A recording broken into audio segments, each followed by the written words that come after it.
Hello, this is Elaine Sugar, award-winning children's program facilitator and overall supporter of children's dreams. Welcome to the Empower Teen Self-Esteem podcast. We bring you ideas and resources that help teens shine and help ease parents' minds.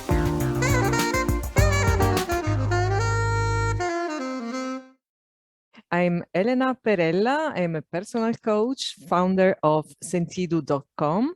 And today I am filling in for Elaine Sugar. The guest of today is the amazing Trish Bishop. Hi, Trish. How are you? Hi. Oh, I'm so excited to be here, Elena. And I love Elaine. So big shout out to Elaine too. We've done a lot of things together and she's just amazing. I just love the warrior she is for teens and children. Amazing. Yes, that's perfect. And I visited your website. You are an author of a great book, The Question Journey. And I love what you wrote. It's a book that it's not meant to be read, but experienced. Wow. Yeah. Because it's a book of questions. And you know what? It's so interesting because when I first wrote the book, I kind of call it inspiration, call it download, whatever it is. The whole concept came in like about a 24-hour period. And there was a lot of contributions from my kids, actually, and others. But what it was really interesting was after I had it published and after I was putting it out there, teens love it. It was really interesting to see how attracted they were to this and to exploring these questions, sometimes in the family unit and sometimes with their peers. So it was actually quite fascinating for me to see that and to see how the kids just loved, and were very attracted to it. It was just super cool. Wow, fantastic. And so it is a book that guides you through life. Yeah, well, it's a book of powerful questions that a lot of us want to avoid, because sometimes the very act of asking a question means you have to think about the answer. Yeah. And the answer will often mean change, and people generally want to avoid change. Some people embrace it. A lot of people don't want change. And so they'll avoid the question entirely. So really allowing people to step into a question, and it's not even like you do it linearly. There's no page numbers by design, right? Wow, you just randomly open the book and there'll be a question there, and you just allow whatever comes up to come up. Yeah. Wow, that's fantastic. Yeah. It's nice to hear that teens are inspired by this book. I mean, it must be very helpful for them.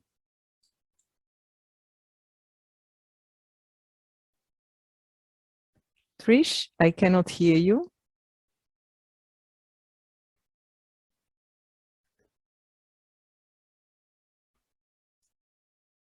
Oh, there you are. Oh, there you are. Yeah. It was on my end. Hi. There we go. Oh, what happened? I don't know. Yeah, it was freezing a couple of times there. It's all good. Okay, so I think that Elaine can edit Cut it out. Yeah, and we continue. For sure. Yeah. Okay, and then you are an energy integration coach. So what do you do exactly? I know, because like everybody's, what is that? Yeah. And that kind of takes us into, I guess the best way to describe it is I'll just start to step into the top 10 rock star skills. And this is a program that I have delivered to teens in high schools and even high risk teen groups.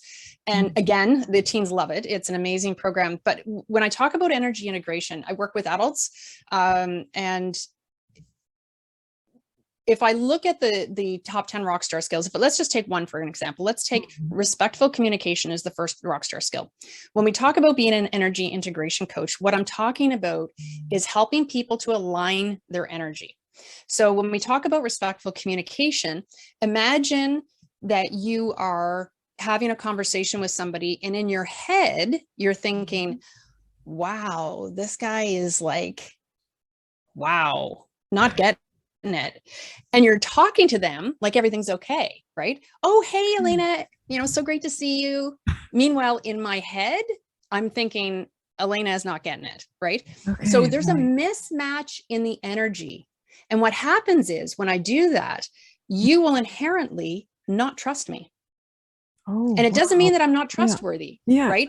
There's a falseness to the communication. And because of that falseness, you immediately have a lack of trust and you don't know why, and you don't even realize what it is. You just aren't going to open up to me because there's something there that's holding you back and making you feel like there's just something off here.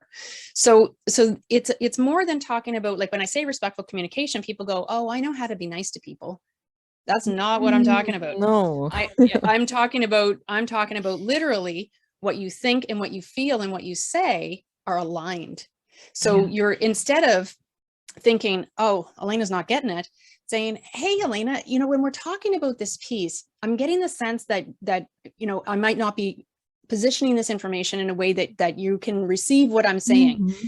Can you help me to understand what about this you might not be understanding, you might not get, and start to open up a dialogue so we can actually, I know you're not getting what I'm saying. There's no point in me pandering to you and pretending like you do. How can I open the conversation in a respectful way that allows us to get to a place where you can share where you're not understanding, and I can reposition what I'm trying to say in a way that you can receive it? Does that make sense? Yes, yeah, it makes sense, and it makes me think.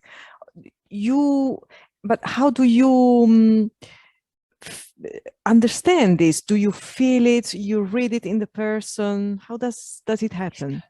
What we want to do is we want to empower people to own their growth, right? And I call it owning your 10, right? So it's not about changing who you are. This is really, really important. This is not about, if you're an introvert, you have to become an extrovert, or if you're really quiet and shy, that you have to, become gregarious. It's not about changing who you are. What it is about doing your own personal development to the point where you show up fully authentic. And I'll give you an example of that. I remember being in an interview once, and they asked me, who do you look up to? And as a general proposition, I don't look up to very many people, but somebody that I do really respect is Eminem. And I said this in the interview, and they said, why? And I said, because he is who he is without apology. Right? Like, I don't have to like him, like what he says. I don't have to agree with everything, but I love the courage that it takes for him to just be who he is. So that's the piece that we want to get to, is we want to empower people to stand in their 10, own your gifts, own your personality. Don't try to cater to somebody else's expectations of you, and really, step into the energy of being aligned. People will have much more respect and trust for you. I work a lot with leaders, and what I say to them is, it is a million times more important for somebody to trust you than to like you. Yeah, it's true. That's true. Yeah. So the energy integration piece is really about helping you to see. Now, I use the example, but let's use another example. You're in a group of people. We're talking to teens. So let's talk about the high school classroom. Okay. You're going to have that person in the classroom. Hello, me, who, is constantly digging at the teacher, right? Well, picking them apart, asking more questions, blah, blah, blah, blah, blah. This person I'm talking about. This is actually one of the rock star skills. It's on the more of the immature scale of that particular rock star skill. And it's the Jaguar rock star skill, which we'll talk about in a bit. But there's a spectrum of maturity. So in the low end of the maturity scale, you have this person who's constantly doing this. But what we want to get to is, what is the driver for why they're doing it? Are they doing it because they're genuinely curious and they're just like a sponge who wants to learn? Or are they doing it because, are they framing their question in a way that they are just trying to prove how smart they are and they want to be heard? Wow. Right? So what I want people to do is think about that person that who exhibit these behaviors, so that you can see the energy of it. We all sense energy, right? So let's talk about that for a second. And then I'll come back to this. Think about a room that you walk into, or somebody's home that you walk into, and you immediately feel like you can just kick off your shoes, jump on the couch, and you're in. Go to the fridge without asking for permission. You just feel at home. And then there's the other houses that you go to where you're actually afraid to sit on the couch for fear you're going to get dirt on it or something, right? There's an energy. Nobody's even said anything to you, but the rules of behavior because you're reading the energy of the space. Now, another example is, and this is rampant with teens, let's be real. You get the sense your girlfriend or boyfriend or partner or whatever is cheating on you. Yeah. And you keep denying it, justifying, no, they're not doing that, only to find out, yeah, they totally were. Exactly. And this happens with teens all the freaking time, right? Let's be real. So what you're doing in that sense is you're reading energetic intuition is simply reading energetic information. So you're reading the information from that person. There's a dishonesty there that's tweaking something in you. So when we talk about energy, this isn't something that's because you asked, do you feel it? Do you sense, like, what do we do with this thing? I'm just empowering people to remember the tools they already have. So we all have this gift. We all know that it's there, whether or not we consciously acknowledge it. And what I want to do is really help people to step into understanding what's happening and trusting the information that they're receiving when they receive it. I will tell you, for the teens that are out there, I don't have a university education. I hated university. It was not my shtick. However, I ended up launching one of the first internet service providers in Canada way back in the day. And that launched my career in IT. And I've since, made really good money. I've had an exceptionally successful career in IT. And I did all of that by using these rock star skills. However, it's the ability to interpret and use my intuition that constitutes 90% of my success. Day in and day out, even determining what emails I'm going to do today, I use my intuition. So it's this capability that we all have. And it isn't so much that you don't have it. It's that you've learned or been conditioned not to trust it. Exactly. But I want to bring it back to people. So if we go back to the example of being in the school, in the classroom, and these people that have this energy, I want you to watch them. And I want you to sense, what is that energy you're sensing from them? Is it a, wow, this person's really excited about learning and a genuine curiosity? Or is it more of a bit of desperation? What is the feeling that you get when this person is doing this, right? Yeah. And because that is what informs you to be able to help hone this skill of recognizing the energy. Then what you can do is ask yourself the question, when do I show up that way? Okay.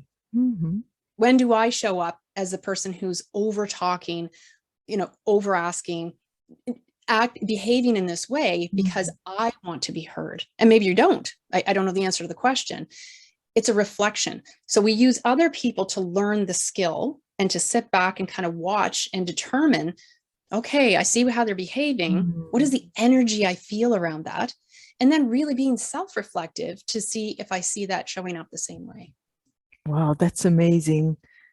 Very inspiring. A lot of self-reflection, observation, something that we usually don't do during the day because we are so busy going here and there, doing this and that, work and children. And it's a shame that we don't take the time to feel, because it's the foundation, actually, because if you pay attention to what you feel inside of you and from the outside, then I think that things get easier. And you know what, right? Elena, you nailed it right there. Okay. Literally, if nobody takes anything else away from this conversation, take away what Elena just said. So let's break it down. It's taking the moment to become aware. It's just when you're busy, and we do this, we're very habitual beings. Yeah. So for me, I'll break my morning down super. I get up, I go out and I take I have a pill that I take first thing in the morning. Like it's not a pill. It's what do I call it? What is it? Doesn't matter. I take a pill every morning. Okay. It's natural, right? It's not a medication, but it's just something that helps my digestive system every morning. Okay. So I get up and I do that. Then I go get my shower. Then I put on my makeup. Then I go and I get my smoothie ready. Okay. Then I sit and I relax for a bit. Then I do some yoga. Then I will go back and make my tea to start that I'm going to drink later on in the morning. I put it in a mug that'll keep it hot. Like it's habitual, right? Everything is habit. Grabbing the fruit out of the freezer, it's habit. And it's so important that we have to understand when you are that habitual, you're literally not thinking about what you're doing. right? You're just doing it by rote. And when you're doing that, your mind is off doing all kinds of other things. You're thinking about a million other things that have nothing to do with what you're actually doing now. So to become aware, to your point, you need to be conscious of what you're doing now. Yeah. So one of the ways that I do this, just as a crazy example, is when I make my smoothie, I know this sounds kind of nuts, I bless my smoothie as I'm making it. I'm grateful to the strawberries. I'm grateful to the bananas. I'm grateful to the blueberries and the peaches and the, I'm super grateful. And I say, I'm so grateful for the nutrition that my body's about to take in. What this does is twofold. First and foremost, that's just a good energetic practice, because that energy does actually affect what you put in your body. The second thing that it does is it makes me aware. It makes me conscious that I'm in this moment making a smoothie. This is what I'm doing right now. And I'm not off thinking about a million other things. It's when you can be in the moment that the information comes into you. Yeah. If you don't make that space to be aware, and you nailed this, right? So I'm giving you full credit here. I'm breaking it down, but I'm giving you full credit here. You need to be aware. And you cannot be aware when you're flying in a million different directions and you're totally habit oriented. So you really need to get into that space of being quiet, right? And this is part of what the question journey is about. Can you get quiet enough to allow this question to settle into you and see what emerges as a result? Yay, Elena! I love the example of the smoothie. It sounds as if you are giving information to the food that you are going to ingest to help your body stay healthy. Totally. And so you can inform the food, you can inform water, you can, and since everything it's about energy, And if you want to see real world on this, I want to say it's a Dr. Emoto. I don't know if you're familiar with him or not, but with the water, right? Go look that up. Yeah, exactly. Like when he puts, nasty words on a glass of water and then looks it under the microscope and then beautiful words. Just go look that up. That's not me. That's his work. But it does that energy and intention does inform. So awesome. Exactly. And it is true. I know that. Yeah. Fantastic. And I was wondering, teenagers, are they open to this? For example, to take these little moments and be aware of what they are doing? My experience is that they are. However, I'm not going to suggest I have extensive experience. I mean, I'm not out there being the warrior that Elaine is being, and that you're being, putting this information out to teens. I have worked with teens in this capacity with this work before, particularly the rockstar skills and the question journey. They choose how they want to show up in it, is what my experience is, but they are open to doing the work. So are they open to being quiet and aware? I think some are. Here's the thing. My son went to a Waldorf school. And so that type of schooling has quite a spiritual component to it. So they do embrace being in nature, being quiet, understanding self. There's an element of that education system that very much embraces that ability. So my exposure to those teens was very much kids that were already in the space of wanting to be part of that. Many other kids are attracted to the work that I do in different ways and for different reasons. So some kids know, and in the US, this is a bigger thing than I can't speak to Europe, but I know between the US and Canada, the expectation that a child goes to university is very high in the US. In Canada, not so much anymore. I think it would have been years past. So this idea that you have to have a university education, some kids are attracted to the work that I do because they know that doesn't resonate with them. Yeah. Maybe they want to do a trade, or maybe they're an artist, or maybe they're just doing, they're not ready, whatever it is. A lot of kids get attracted to this work, either the rockstar work or the question journey work, different reasons, but they have different drivers for why they show up. So I don't have an explicit answer for, are they open to it? My experience is they're open to being open, I guess, is the best way that I can say it. And perhaps if they are ready, they embrace it. If they're not, then they don't. Yeah. Absolutely. Wonderful. It's amazing. Yeah. And I was reading in your website, yeah, that you work together. You have this mission with your husband, right? Yeah, so he's a holistic nutritionist. He isn't actively doing that work now. He does step in to help people if they reach out to him at this point in time. He does other work now, but exceptionally knowledgeable. Oh my goodness, like he just, even to this day, even though he's not actively working in that capacity, just consumes information on natural health. And he's been to water fasting clinics and like all kinds. He's lived it. He doesn't just know the information. We live this lifestyle, right? We live a very clean or primarily organic lifestyle. And I mean, we're not on the far end of extreme. I live an 80-20 rule. 80% of the time I eat super healthy food. 20% I eat whatever the heck I want. You can't be totally on one end of the spectrum. So yeah, we used to work together where I do more of the energy work and he does more of the, the physical body work, which was a lot of fun. But yeah, and I read on your website something that I had to write it down because I love it. It says that your mission is to educate and inspire others to wake up and consciously choose to live. Yeah, that's beautiful. Consciously choose to live. It is, and that's the name of our company, is Choose to Live. The overarching company. So we have a bunch of things we do under that umbrella. And that was a big piece. So just a really quick story. I was diagnosed with a condition in 1998 and was told I had 7 years to live. And when I was I remember very clearly sitting on the hospital bed and they told me, we're going to put you on this aggressive round of methotrexate, blah, blah, blah, blah, blah. And something in me said, no, and it was intuitive. It was instinctive. I mean, it was soul deep. And they just said, no. So of course, I go home, I've been given a 7-year death sentence, basically. Yeah. And I have a choice in that moment. Do I just wait to die? Or do I choose to live? Do I take responsibility for what I'm going to do with my health now? Do I take responsibility to go do the research and to understand how my body works and to try to heal myself? Like, what am I going to do in that moment? And that is, it's actually harder to choose to live than it is to just simply allow yourself to die. Wow. Which is harsh. It's harder to choose to live than, wow. To consciously choose to live, to take responsibility for your health and make the decisions and educate yourself in order to reclaim or claim your health. It is harder to do that than it is to just continue to eat your chips and drink your beer or your teenagers aren't drinking beer, but you know what I mean, right? So drink your pop. Because you have to give everything up.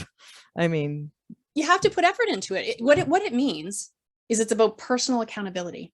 Are you ready to take ownership of the accountability for your own life, or you're going to continue to do what you're told by somebody else or follow somebody else's expectations? And this is part of owning your 10, owning your power as a 10, is that personal accountability is at the core of all of that. Yeah, you are right, because it's easier to take the other direction. I mean, not taking responsibility and not be accountable for yourself and your life, because we do that for so long and we are kind of domesticated to do that, habitual. It's the habit again, right?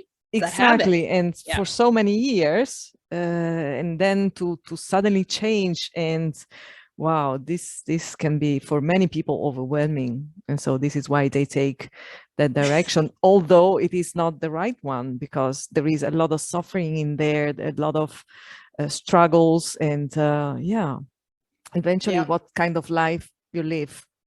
I mean, and I think, and I also want to, put a disclaimer out there. I'm not suggesting that people shouldn't take medication. That was my journey. Yeah. It's very much do what makes sense to you. But educate yourself. Yeah. Take the time to educate yourself and do what feels right for you, whatever that is. Right. So I don't want to, have it out there that I'm saying, oh, don't take any medications. No. Definitely there are situations where you absolutely want to do that. You definitely want to just abdicating responsibility and allowing somebody to tell you this is the thing. This is why people get second opinions, third opinions, fourth opinions, right? Go see a naturopath. Like, look at all the options available to you and then make the decision that feels right for you. That's what we're saying. Not that one way is right or wrong. Yeah, maybe make the decision based on love instead of fear, because often we make our decisions Based on fear, sure. based on fear, and then we end up making the wrong decision. Yeah. Wow, beautiful. Yeah, what would you like to share more? Well, do we want to dive into the rockstar skills? Yes. We totally can. Okay. So we already there's 10, well, there's actually 11 of them. So we'll go through all of them. But how much time do we have? How much time do we have? Do we have time for these? Yes. Okay. Yes, absolutely. All right. Perfect. Okay. So we did respectful communication. So I'm going to kind of move off of that, and I'll move into the next one, which is honesty and integrity. And this one is really key because there's a lot of pieces in here. So the first thing to understand that many people don't understand, even I work in corporate adults, when I say this, they're like, whoa, I've never thought about that before. Integrity. Where we don't have explicit ethics. So if you think about an accountant or a lawyer or something like that, where there's an explicit set of ethics that define the integrity for the profession. Yeah. When it comes to individuals, you and I will always have different definitions of integrity. Your definition and my definition are not going to be the same. So if, for example, I have a wonderful, beautiful friend who is an amazing recruiter. And I've seen her do things that to me feel out of integrity. It doesn't make it wrong. Yeah. It's just not something I would do. Right? She knows her business. She knows her piece. She's not operating out of integrity at all. She's working and she's exceptionally integrous, right? She's in integrity. Because I wouldn't feel right about doing it does not mean it's wrong. So this is the piece that we have to understand, is that my definition of integrity, I can't judge other people based on my definition. Okay. That's the danger, is that I have my definition of integrity and what's good, what I would be willing to do. And then I judge other people as being wrong or bad because they're not following my definition. Well, their definition is just as valid as mine. Yeah. Does that make sense? Absolutely. Yes. Yeah.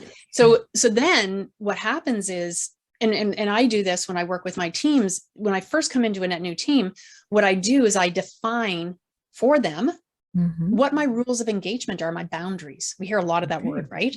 I define my boundaries. Here are the things that are going to cross my line of integrity so that you know, because the other thing that I do is I just give my trust. You don't have to earn my trust. I just give it to you. So I give you that trust. And then basically, when I inform you what my lines of integrity are, you have the choice to erode that trust if you cross those lines.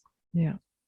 And that's the way that I operate. Not everybody operates that way, and they don't have to, right? But when we talk about integrity, we really have to understand it is not going to be helpful for you and think about the energy of it, right? The energy of me engaging with you. So let's say you have something that you do that does not align with my integrity. Am I going to have this kind of underlying, I don't really like that, it feels googly for me. Yeah. Right? You'll sense that energy from me. So I need to get to a place of non-judgment. I need to, first of all, understand your definition of integrity and mine do not need to be the same. Yeah.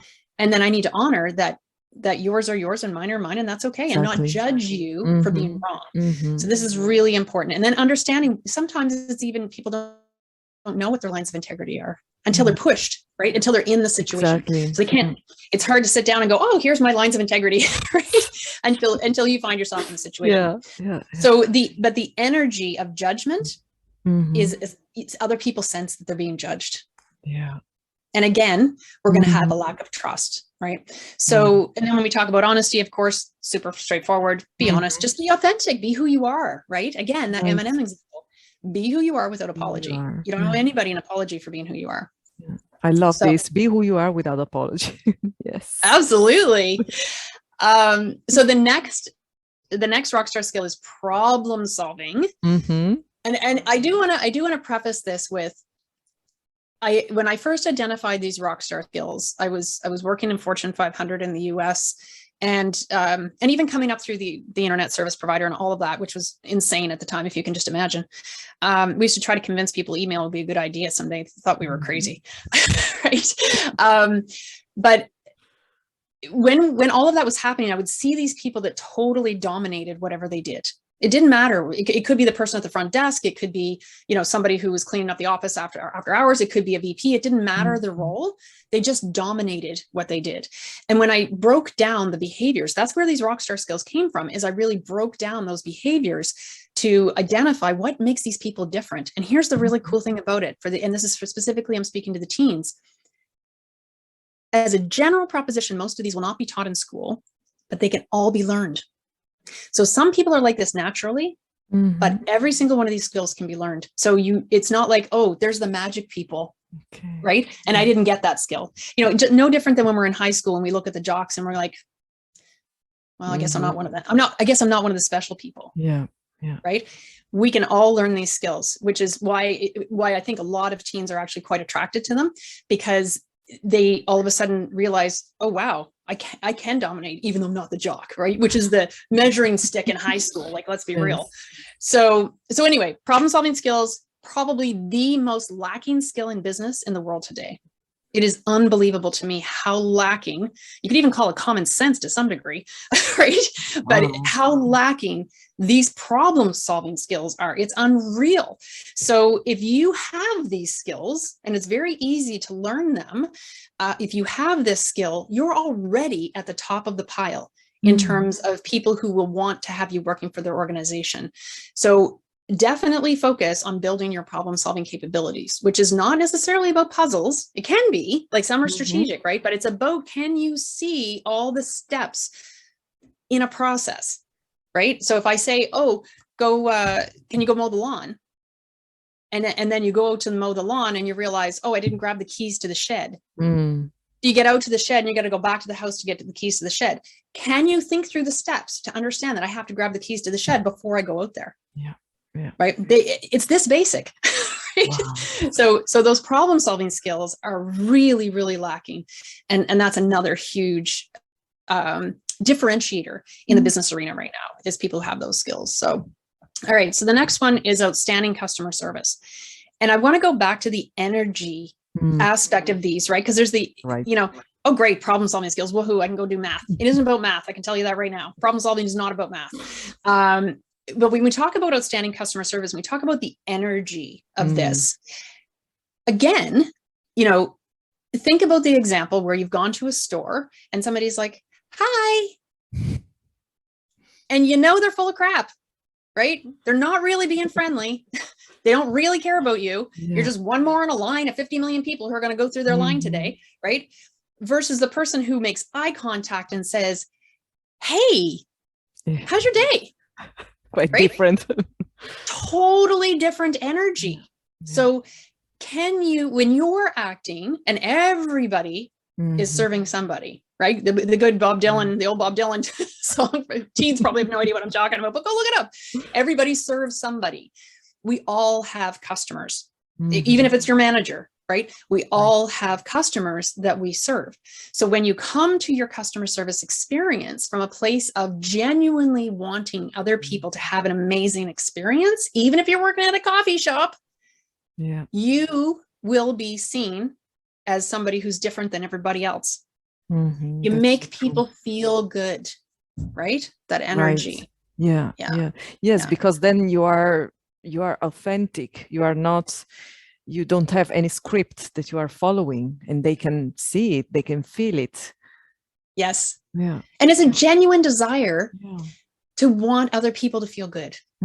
Exactly. Yeah. Right? If you're just showing up to do your shift and put in your time to get your paycheck, that's not what we're talking about here, right? We're talking about, hey, you have this job. It's a gift. It's a gift. And it is an ability to be able to buy things or pay your bills or, move up in the world or whatever it is. It's supporting your life. Yeah. Why would you not honor that by showing up in the best possible way? But you do have to get to the place inside where you genuinely want to create an amazing experience for the people that you're serving. And that takes work. Like that's not normal. That's not the general customer service as a general proposition is terrible across everywhere. It's true. It's true. It's unreal. You're in Italy, right? Yeah, it's the same. It's the same. It's the same. I think that, well, I think it's because of fear. There is this fear inside of people, and they act according to that fear. Yeah, that's the problem. Yeah. So if you can just get to that space, that energetic space, it will completely blow you out of the water how fast you'll move up in an organization, how fast somebody might have some conversation with you who comes in for a coffee every day and they're like, I'm looking for a customer service person. Would you be interested in coming and working for my company? Yeah. Happens all the time for people who really show up as these rock stars. They stand out. Yeah. And because there's an energy of authenticness that's in this, right? Yes, right. So the next one is the ability to learn. And people think I'm crazy for this one because they're like, we all go to school. Yeah. Well, your school is built to teach you to memorize and regurgitate information. Exactly. Which is not the same as learning. And my kids grew up with the internet, obviously, right? And so my daughter would ask me something. I'm like, go find it yourself. Don't come to me looking for the answer. Like, if I give you the answer, I do this with my teams too. Why are you coming to me for an answer? And this is why these rockstar skills are integrated. The ability to learn is tied to problem solving. So if you have a question, can you problem solve your way through finding the answer? Right. And it's okay to bring the answer forward and say, hey, here's what I'm thinking. What do you think? And look for input 100%. Don't come to me looking for an answer because you're not going to get one from me. And you as a coach, it's the same thing. You're not giving answers to your clients. Right? You have to find it for yourself. 100%. Through you or not. Yes, exactly. So you're facilitating their ability to problem solve, to think through it, and even the ability to learn. Exactly. Your questions are designed to get them to think, which is a learning skill. So we really want to embrace that. Now we're gonna get it. Another one here is basic financial management. I'm not going to dive into that one overly deeply because there's not really an energetic component there per se. But what I will say is, for those teens that are out there listening, please do get this basic financial management capability, because no matter what role you're in, you need to understand at a basic level how money works. And even if we're talking as basic as revenue versus profit, that kind of stuff. Yeah. Keep it, you don't have to go deep and become an accountant, but you do have to, in general, understand how money works. And if you're going to be in business, you should take, a primary business course around finance or something like that. So you understand capital expenses versus operating expenses, those kinds of things. Take the time to educate yourself. It is shocking the number of kids who are in university who have no idea how to budget, how to even do a monthly budget to pay their bills. Or no understanding that when I go out and move out for the first time, I need first month's deposit, plus I need first month's rent, I need a damage deposit, first month's rent. Oh, I got to buy all my basics for groceries, right? Plus your groceries, right? So your butter and your sugar, like these, your basics, right? And then your groceries on top of that, it's probably a $300 bill right out of the gate. Plus you got your setup fees for your phone and your setup fees for your cable and internet, plus your first month of those services. Like, they have no capacity to understand this. Some do. And if you do, hey, bonus, yay you. A lot do not. And it's a little bit alarming that we're sending these kids out into the world without this basic capability around financial management. So I'm going to put that one aside, because we're starting to get into some fun. Now we're going to start to really dive into the energy rockstar skills. Okay. So all of them are energetic. I know, but these ones are we're going to go super deep. Okay. So the next one is relentless determination. Okay. So this is, again, that choose to live piece that we talked about. Are you going to give up at the first hurdle? Am I going to give up when they tell me I got 7 years to live? Am I just going to wait out my 7 years until I die? Or, what am I doing here? And what am I willing to give to get my result? How much am I willing? How much of my effort is it? And this is a key differentiator for people. Are you the type that's going to give up at the first hurdle? Or do you understand you can go around, you can go under, you can go over, you can even go through. There's many ways to get to the other side. How creative can you be? What kind of a problem solver are you to see the options in front of you? How far are you willing to go? it's also about sensing the energy of when it's time to back off. Because sometimes the universe gives you big neon signs that says, stop, stop, stop. And you keep driving, right? And it's like, no, no, no, no, no, no. Let's take 4 steps back. Let's take a look again. Why are we trying to do this? And determine, do I really need to do this? Right? Are you willing to question your drive to do what it is that you're trying to do? So it's both sides. It's about, are you going to stop at the first hurdle? Right? Or can you continue to drive? Do you have the determination to keep driving through? Or the other side of it is, when you hit road bump after road bump after road bump after road bump, do you sense that that's an energy that's trying to tell you to stop and readjust? Right? So there's two aspects to that. And it's also about speed. So we have this, you know, you can't always drive in 5th speed, right? Right. You just can't. You got to slow down for traffic lights. You got to slow down for residential areas. You got to slow down for a corner. You know, you have to use different gears. You can't live in warrior mode, which is 5th gear. Yeah. You pull that out to do the go through, go over. Like, you pull it out for a moment in time, but you can't live there permanently. It's too hard on the body. It's extremely stressful on the body. So you want to, in your determination, you need to understand what speed to be operating at. You can continue to go through at 2nd and 3rd gear, day in, day out, and then you jump it up to 5th gear, and then you dial it back, right? Because you don't want to stress the body. It's very dangerous.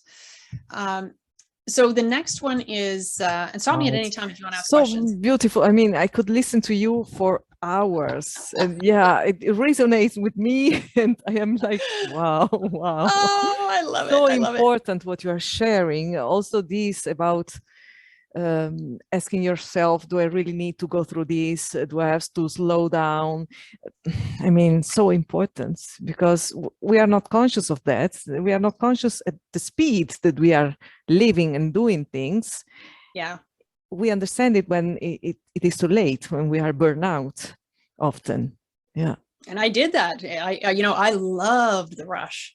As a project too. manager, I loved the rush until I blew my adrenals. Oh, you know, and go look at, yeah. you know, for all you teens out there, I'll give you a problem solving act. Go look up the symptoms of blown adrenals. It ain't good. I know right? that. Yeah. Yeah, exactly. Okay. So moving on to the next one, we just got a couple left. So the next one is Jaguar Mentality. Okay. So we talked about this a little bit earlier. We touched on this, that immature version of the skill, which I kind of refer to as the pit bull, right? So I always go back to high school where you had that kid that was like constantly grading at the teacher and asking the question. Think of like a pit bull that's like got the bone and you're like with the bone, right? And there's like blood flying all over the walls. And you know, this is the immature version of that skill. As we mature that skill and we move into more of a Jaguar mentality, what it means is a couple of things. First of all, the Jaguar is a pretty lazy cat. Right? They just, they're an apex predator. They're pretty lazy. They actually don't go out necessarily and constantly go to hunt.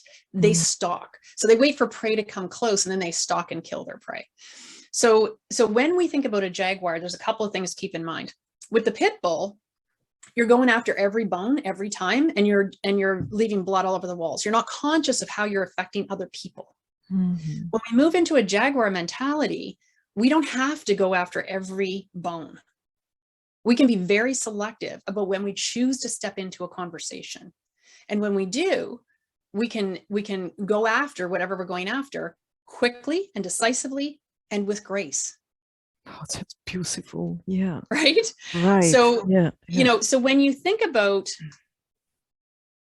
you know, being in a group, and teens, I'll talk to the teens here. When you're in a group, and there's that one person who always has to kind of be on top, right?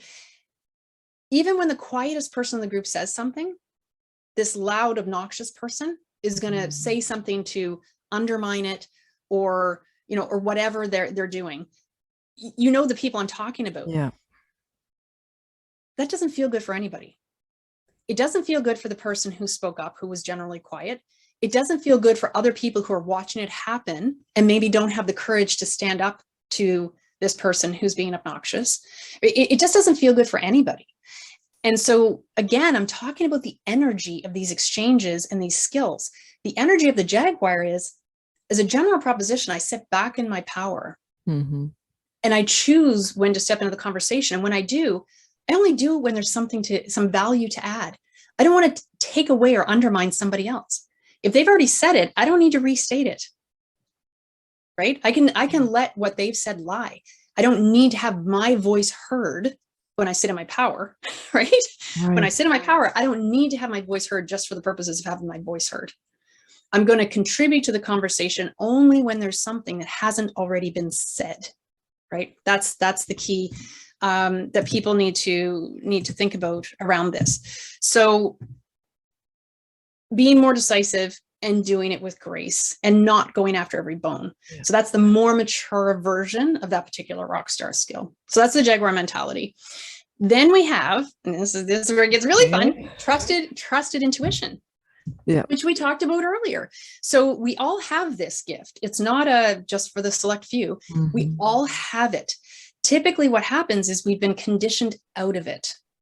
So I remember an example with my daughter, and because I do inherently trust my intuition, I'm very conscious about this. And my daughter was quite young. She's older now, but when she was young, I remember going into a mall. We were on Vancouver Island.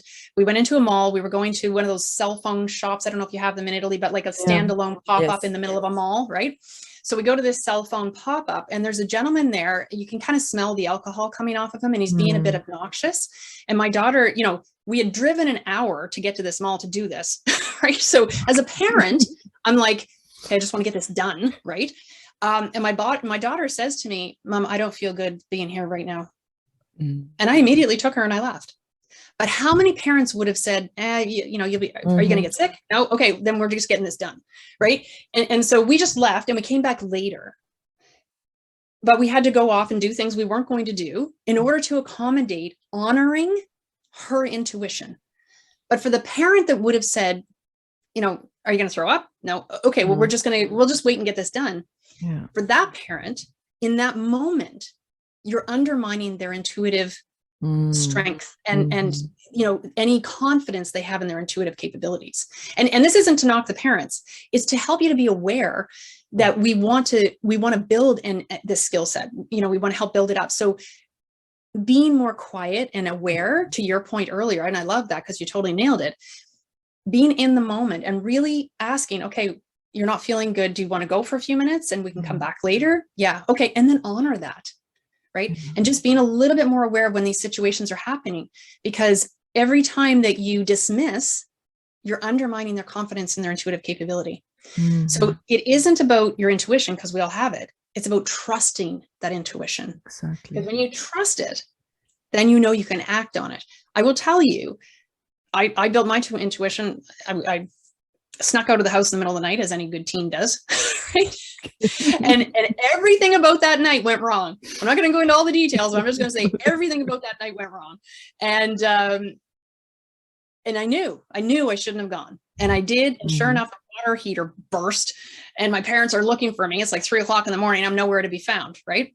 That for me, the one gift out of that is that I trust my intuition implicitly because it told me 15 million times on the way out the door, don't do this. And I ignored it. So I never ignore my intuition. And I will also tell you, for me, my intuition has never led me wrong. So trusting it and learning it and creating a relationship with it. I literally treat it like it's a person and an entity that is my best friend who I love to death. And we have a relationship. Yeah. So with that relationship, I honor it and I listen to it. I may not act on it every time, but at least I have the information, right? So trusted intuition is a big one. I think that we all should have this relationship with our intuition. Many people not only don't trust it, but are not used to have conscious contact with their intuition. And that's a shame because intuition is always right. What is not right are the other messages that interfere with your intuition. and that we listen to, unfortunately. Yeah. And you know what? I will put a tip out there on that. And that is, as you're building that trust, do the real world validation. Yeah. So when you get an intuitive hit on something, go off and do your research. And I do that. Like as a director in IT, I don't go off and just make decisions based on intuition, but I do listen to the intuitive information I get. And then I start to dig, right? I go off and I research and I ask people questions and I dig and dig and dig. And sure enough, every time it will prove out that my intuition was right, but I'm not going to just count on it. Even now, exclusively, I have to validate it in the real world. So that's a good way to start to build that trust. Okay. So I'll give that tip out there. So two more. Great. The last of the top 10 rockstar skills is the ability to see. Okay. And then I'll give you a bonus skill. So the ability to see is there's multiple layers into this. One is the ability to see ahead. Okay. So I can often see ahead 2, 3, 5, 7 years. I can see ahead what's going to happen. Not everyone's going to have that ability, but if you make a decision today, can you see the impact of what that decision is going to mean 3 days from now, 5 weeks from now? Right? Can you see ahead? Can you take the time to not be, just making this decision in this moment? And can you actually see the implications of that? And there are multitudes of them. So are you able to see that? And that's a skill that you can build, is that ability to really see. And that comes from that problem solving, where you're looking at all the steps in a process. When I look at all the implications of a decision, I'm actually leveraging the same skill set, the same core skill set. So that's the first part of the ability to see. The other part of the ability to see is really tapping into seeing other people's gifts, and even seeing your own for that matter. But it's often easier to see other people's gifts. And how can you leverage those gifts in a way that helps contribute to whatever it is you're trying to accomplish? So whether you're in a group, or a bunch of friends, if, when we're talking about teens, whatever that happens to look like, how can you help support other people to shine with their gift? Instead of constantly tearing down what they're doing wrong, can you build up what they do really, really well? And for me, this has contributed to my ability to be a high performance leader. I've built 6 high performance teams in my career. And I do that because I can see the gifts that other people bring to the table. So I consider myself a bit of a maestro, where all I do is I just bring the right gifts in at the right places so that we can create magic. So that ability to see other people's gifts is really big. Wow. So inspiring. Yes. It's very insightful. I mean, and we can do so much more than we do. I think that we use our potential just a little bit, Yeah, I agree. There is so much more that we have to uncover about ourselves and our power. It's fantastic. Yeah. So you ready for the rockstar, the bonus skill? I get, Jesus, my son is right here. Woo! Okay. I'm like, whoa.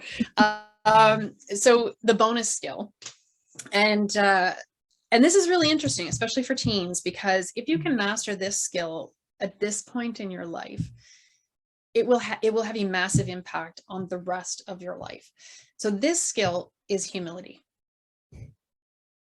right? The ability to be humble, to put your ego on the back burner and really learn to sit in your power in a way that is not to be powerful, but is to be empowered.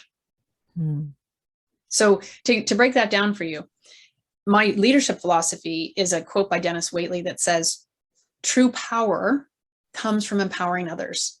Yeah. So as I build other people up, I'm the one who actually receives the gift. Okay. And it is a beautiful gift. I mean, there's literally not a more beautiful gift that you can receive when I am playing some role in facilitating other people's ability to step into their 10. So if you can step into a space of humility that allows you to understand that you're not all that in a bag of chips, right? Even though you're awesome, that attitude of I'm all that arrogance, that's going to undermine everything else you try to do. If you master this skill of humility, you're 90% of the way to mastering the energetic aspects of all of the other 10 rockstar skills. because that ability underlies every single one. That ability to be aligned in what you think and what you say and what you feel.